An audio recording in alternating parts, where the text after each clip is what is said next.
Nay, ba't may dala kang palakol? Hindi po kami masamang tao, Nay. Ay, malabo yung mata nyo. Positive po ako sa TB. Sabay diabetic na din po ako noon. Hingi ako ng tulong sa mga kamag-anak ko. Pero pag po sa kanila, sasabihin nila sa amin. Pupunta na lang kami, magbibigay kami ng tulong pag pantay na yung paa ko.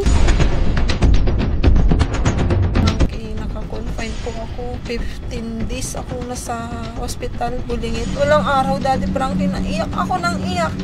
Kasi sabi ko, hindi pa ako ready na tuluyan mawalan ng paningin. Walang ibang magtutulungan po, kundi tayo magkakapatid. Kumbaga, nangyari po sa akin yun. Pasensya na kayo mga kababayan.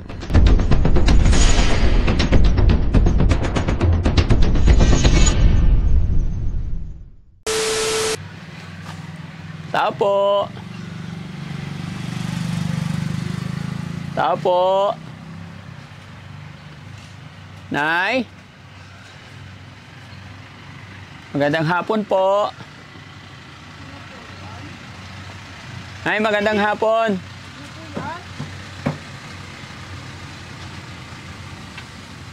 Nay, ako po si Daddy Frankie. Pwede ba kaming makituloy? Opo. Nay, ba't may dala kang palakol? Hindi po kami masamang tao, Nay.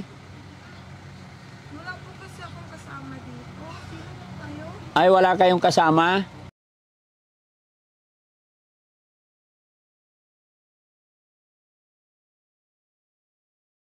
Mga kaibigan po kami, Nay.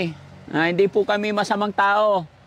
Pwede ba kaming Pasensya na po kasi yung mata ko malabo. Ay, malabo yung mata nyo. Eh po. Opo. Pwede po tumuloy? Sige po. Ay, nakatali pa, Nay. Ay, ganyan lang. Pwede po ba pumasok? Anong pangalan ni Nanay? Christina po. Nanay Christina. Sige po, Nay. Dito po tayo, mainit po. Oh, bakit malabo mata? Dahil po sa diabetic ko. Ay, diabetic. Minsan na po, nadalhan po kayo ng Oh. palakol. Oh, bakit may dala kayong palakol? Nainugurado lang po kasi alam nyo na, yung paningin ko, mamaya may luko-luko eh. Ah, so ibig sabihin may mga loko-loko rin dito. Marami po dito, lalo na yung tabi po ng kasada. Ako po kayo, Daddy Frankie. Pasensya nyo na po yung bahay namin ha. Okay lang po. Pasok na po ako. Sige po, ako po kayo. Ilang taon na po kayo? 44 po. 44 pa lang. Opo. Tapos malabo na yung mata. Opo. 14 years na po ako na type 2 diabetic. Ah, okay. Tapos itong July 28 po, na-confined ako. Doon na po lumabo ng husto tong mata ko. Okay. So, sino pong kasama nyo dito nakatira? Yung anak ko po at saka yung asawa ko. Kaso yung asawa ko po wala siya ngayon, nag-extra po ng construction. Oh, ilan po anak nyo? Dalawa po, yung panganay ko po, anak ko po sa una yon. Tapos, yung pangalawa, Pangalawa po, yan may anak din po kami isa. so ibig sabihin dalawa asawa nyo? Isa lang po, yung ngayon lang. Ay, yung ngayon. Yung una po, iniwanan ko po yun. Ah, bakit nyo po iniwan? Nambubugbog po kasi siya. Tapos, di pa ako binibigyan ng pera pag nagsasahod siya. Oh. Ayaw din po niya ako pagtrabahuhin. Kawawa po kami mag-ina. Ay, baka ayaw kayo pagtrabahoin kasi ganyan na yung itsura nyo po, ay kalagayan nyo. Hindi, bata pa po ako noon. Ah, bata ka pa noon. 20 plus pa lang ako noon. Ah, so ibig sabihin ay, sorry gaano na po katagal na nawalan? As in bulag na po ba kayo? Hindi po, nakakaninag po ako, kaya lang, gaya po sa inyo, nakikita ko kayong tao, pero yung mukha nyo po parang blanco. Ah, blanco na. Opo. Malabo Parang na. anino po. Pero kilala nyo po si Daddy Frankie. Opo, napapaganda ko yung mga videos nyo nung kalinawan pa ng mata ko. Ay, ganon? So, ibig sabihin, napapanood nyo pa ako nakaraan. Opo. Tapos natutuwa nga din po ako dun sa dun kay yung sa video nyo ni Nancy. Opo. Ay, matagal na yun ah. Oo nga po. Tapos yung kay ito, yung Lisa po na Si Ate Lisa. Mm-mm. So, ibig sabihin, nung panahon ni Nancy, nakakapanood pa kayo sa cellphone? Napapanood ko pa po, pero nangihiram po ako ng cellphone ng anak ko noon. Opo. Nung may nagregalo po sa akin ng cellphone, nagkataon naman po na nag-blurred na yung paningin ko.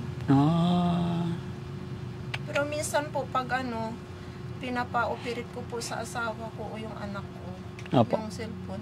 Kahit po sa boses lang, pinapakinggan ko na lang po yung mga videos nyo, yung sa pamamagitan po ng boses. Kinig na lang. Okay. Anong pangalan ulit ni Nanay? Christina po. Nanay Christina. Yes po, tama po kayo. Ako po at ang itong mga kasama ko, kami po ang Team Daddy Frankie. Kaya kami napunta rito dahil kay Boss Tax, no?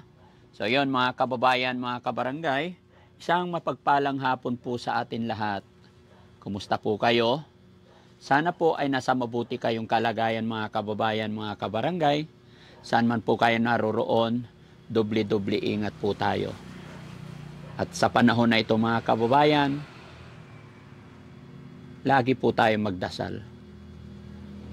Doblehin pa natin, paigtingin pa natin ang pagkapit natin sa puong may kapal. Lalo na po sa mga dagok na pinagdadaanan or mga pagsubok, mga kalamidad na dumarating sa atin. Lalong-lalo na po sa mga lindol na pinagdaanan ng mga ibang lugar. Mga iba nating mga kababayan nagsasuffer sa malalakas na lindol. At sana ilayo na ni God yung mga sakuna na nagbabanta sa atin. No? Kaya masasabi ko po, palakasin pa natin ang ating pananalig, ang ating pagtitiwala sa ating Panginoon. At sa hapon na ito mga kababayan, gaya na aking sinabi, nandito po ang team dahil nabalitaan po namin na may isang nanay na nabubulag, pero sabi ni nanay talagang blurred na ang kanyang paningin. Kaya po nagtungo ang Team Daddy Frankie para kausapin at kumustahin. Alamin natin gaano nga ba kahirap yung ganitong sitwasyon. At nakikita naman natin mga kababayan, talagang magulo na ang bahay at mukhang hindi na rin naayos. Gawa po yan ng kahirapan ng buhay at pangalawa sa sakit na pinagdadaanan ni nanay. Mga kababayan, tuloy-tuloy po tayo at samahan niyo po ako, alamin natin ang kwento ng buhay. Baka sakali may maitulong po tayong lahat mga kababayan. No? Ate, pwede ba ako umupo? Ayan, upo ako ha. Sorry Nay, anong pangalan ulit? Christina po. Nanay Christina, kumusta naman ang pakiramdam niyo po ngayon? Hindi po okay. Kasi nahirapan po akong kumilos. Nahirapan po ako sa paningin ko. Hirap na hirap. Nahirap po. Gaya po ng anak ko, gusto ko po, dati-dati kasi pag pumapasok siya, pinagluluto ko. Minsan po sinasabi na nung anak ko, ma, namimiss ko na yung pinagluluto niya ako, pinaghahanda niya ako ng baon. Ngayon, di ko pa nung nagagawa, di ko na nagagampanan. Dahil po sa kalagayan ko. Minsan po, kuha lang ako ng tubig, iinom. Kung ano-ano na yung nasasagi ko. Napapagalito na nga po ako minsan ng anak ko kasi kilos pa kayo ng kilos. Alam nyo nang ganyan na yung mata nyo, sabi niya. Sa akin po kasi Daddy Frankie, gusto ko po yung makatulong kahit po sa gawaing bahay lang. Opo. Kahit lalo na po sa asawa ko, pag galing po ng trabaho dati, napagsisilbihan ko pagdating. Kasi alam ko po yung pagod. Opo. Pero ngayon po wala. Tingin ko po sa sarili ko, pakiramdam ko, inutil na po ako. Ano po ako magawa? Dito lang nakaupo. Pagsasandukan nila ng makakain. Hirap po, Daddy Frankie, hirap. Ang ganitong kalagayan. Hirap na hirap po akong kumilos. Maghihintay ka dito maghapon? Iiwanan dadatnan nila? Minsan nga po, nadidisgrasya na ako dyan.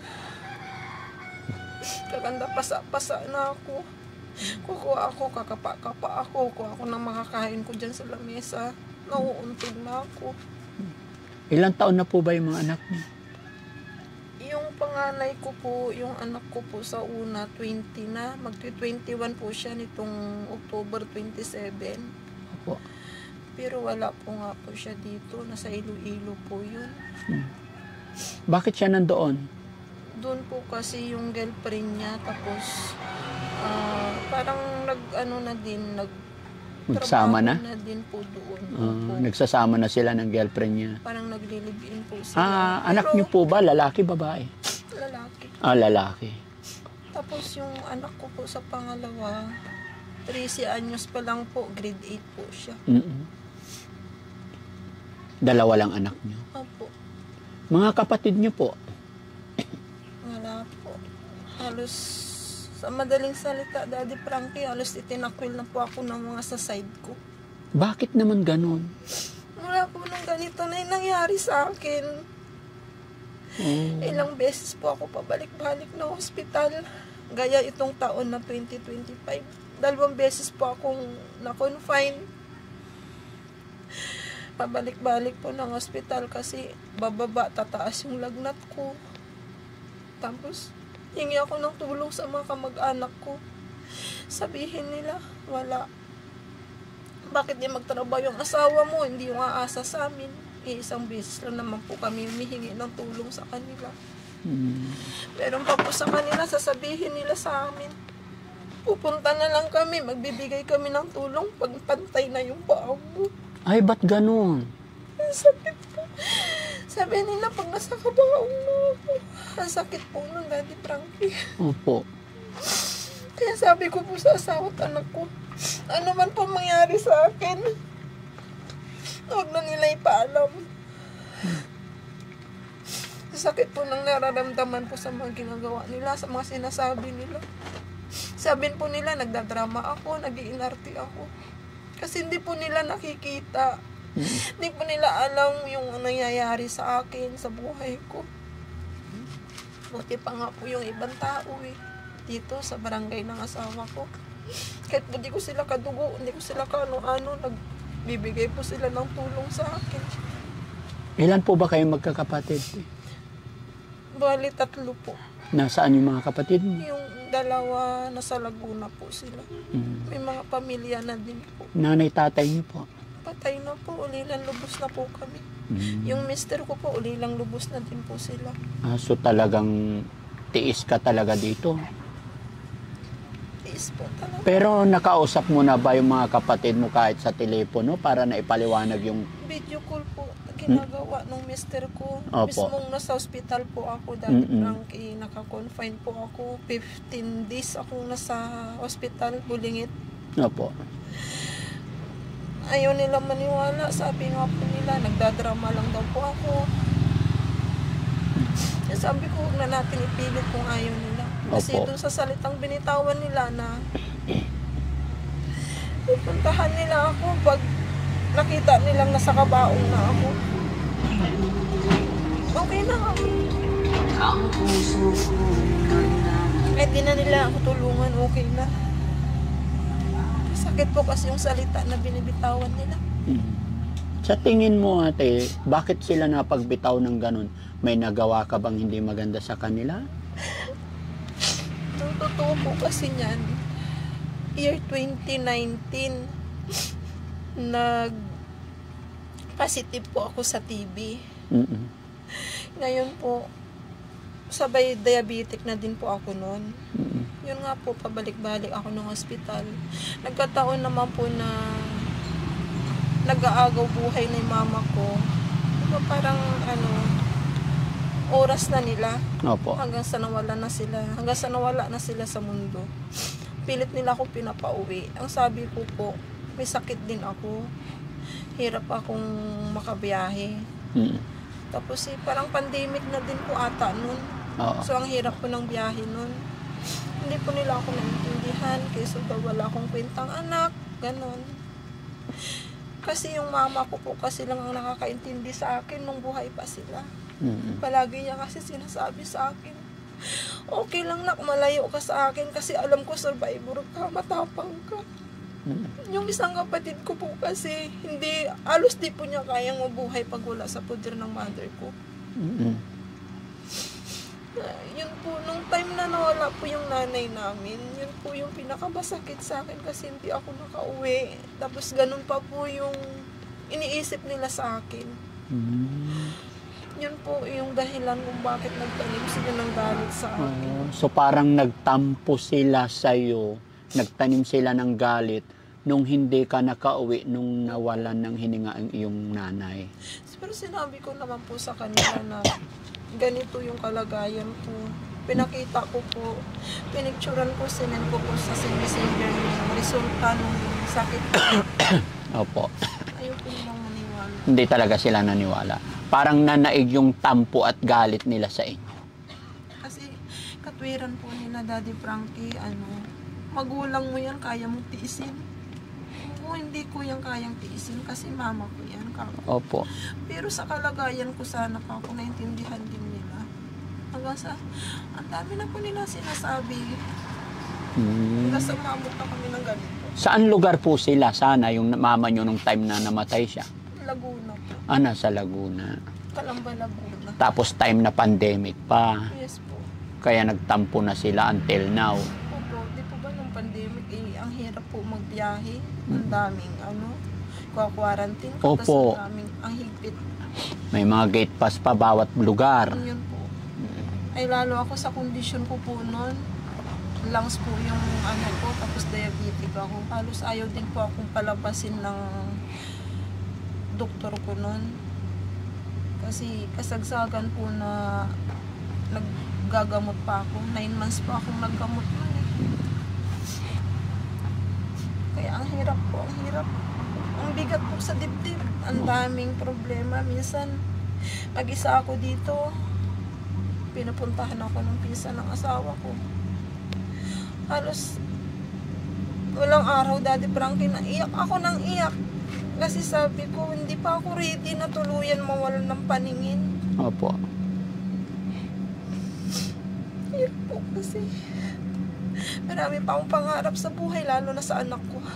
Opo. Pero kung talaga yung pagkaloob na Daddy Frankie ng Diyos na ganito na talagang tanggap mo na po yun.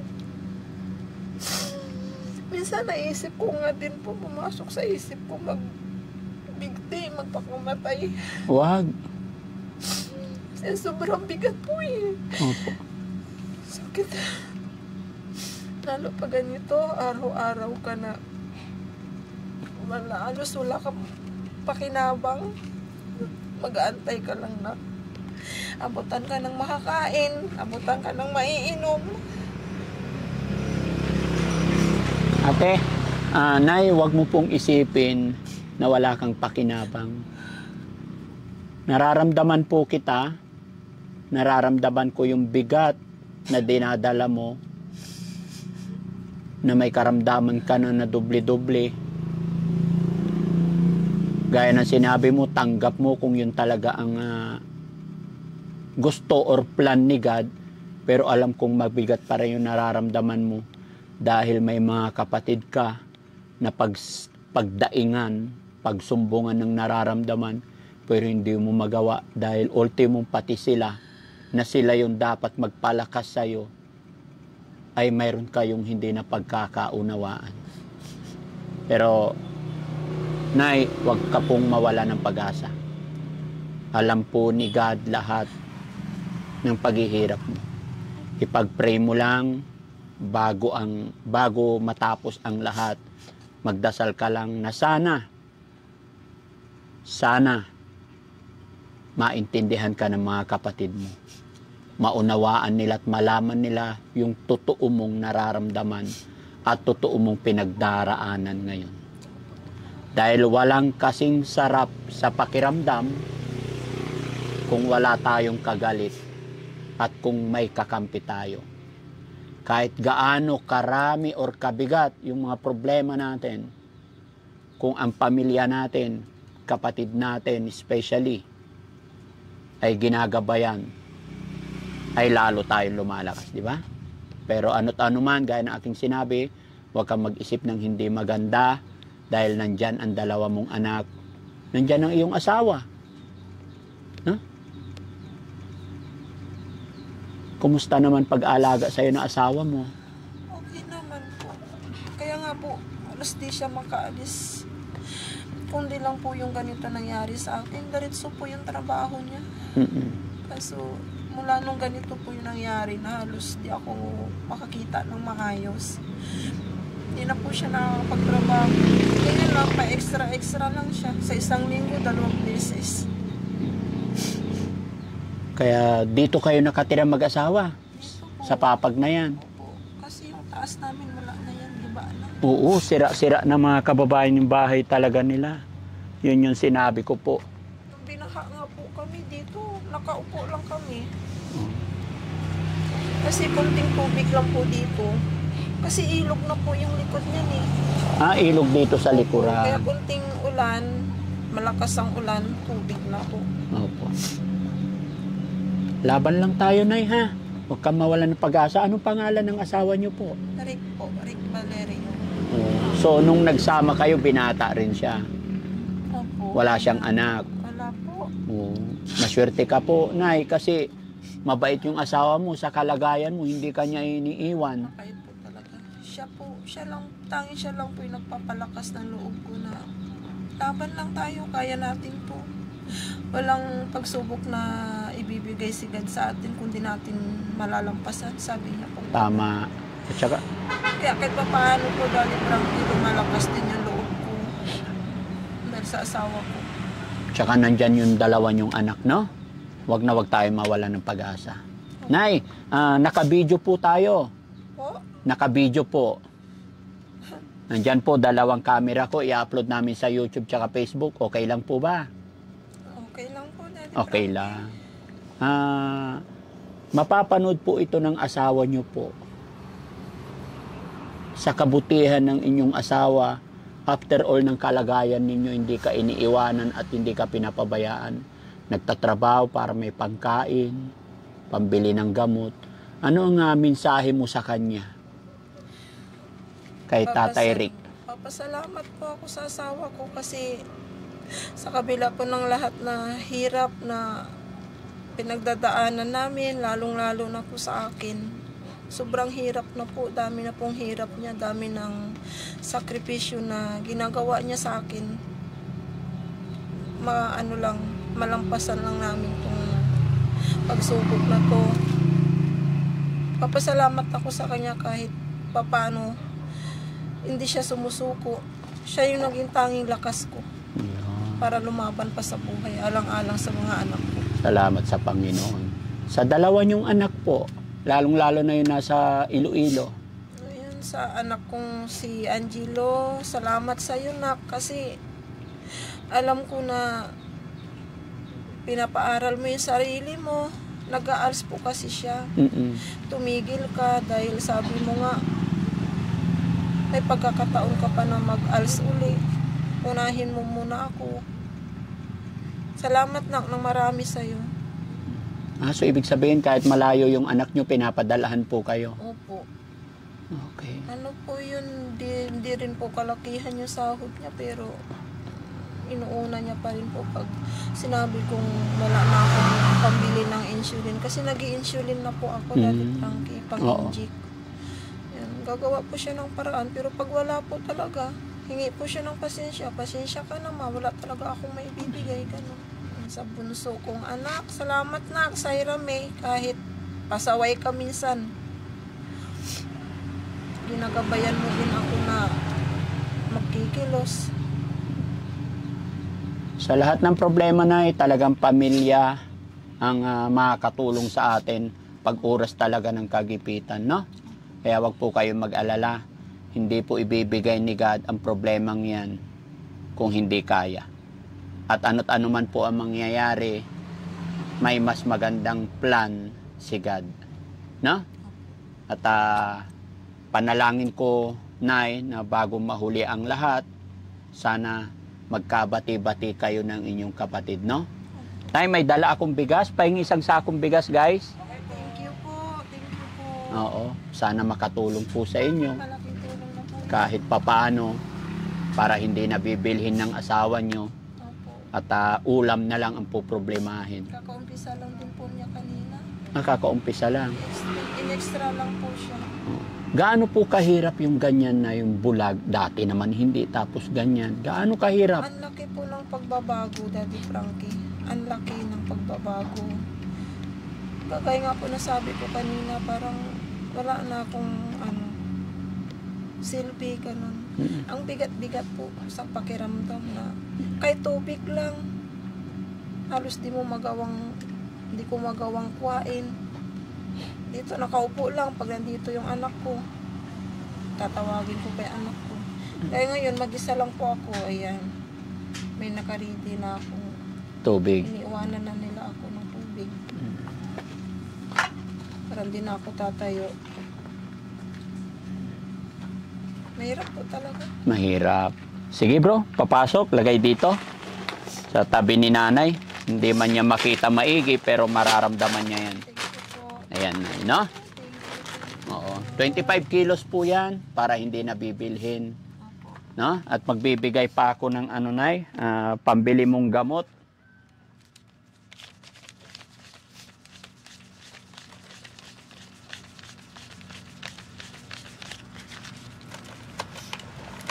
Nay, nakikita mo pa yung pera? Naaninag mo pa? Naninag po. Pagtutukan po, tutukan ko ng tingin.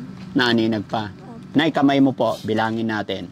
1,000, 2, 3, 4, 5, 6, 7, 8, 9, 10,000 po.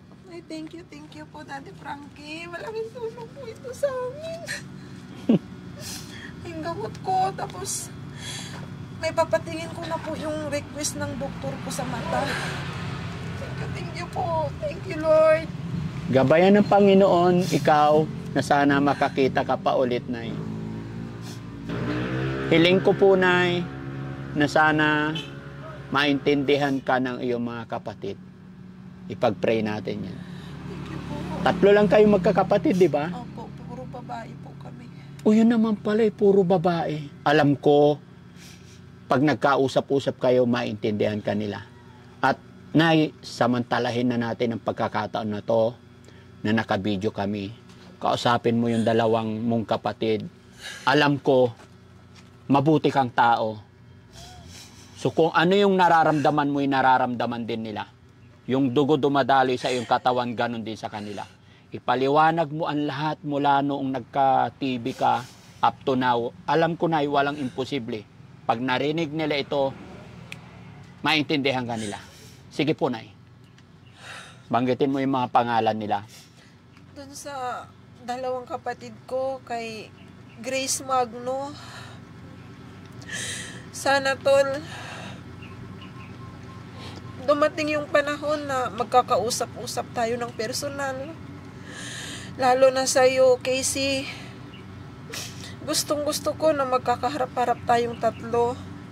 Kaso, gaya ng sabi ko sa inyo, hindi ko kaya na bumiyahe mag-isa.